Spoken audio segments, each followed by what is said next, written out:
Herkese merhaba arkadaşlar, ben King Game'den Miray. Bugün sizlerle birlikte şömine yapımı 2'yi çekiyorum. Hadi o zaman hemen başlayalım. Hemen ben 2 dakikada bir duvarlarımı dizeyim geleyim. Evet arkadaşlar, yaptım.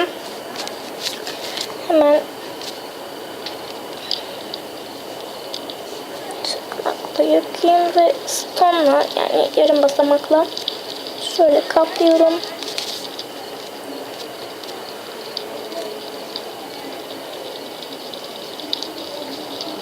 Daha yapıyorum.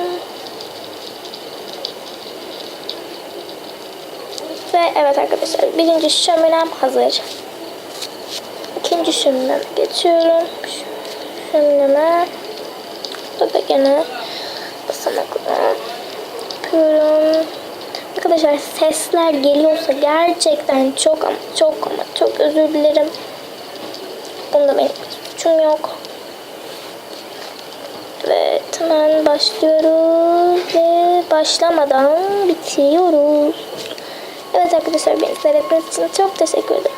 Eğer bu yaptıklarımı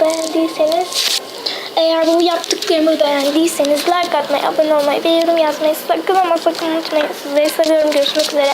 Bye bye.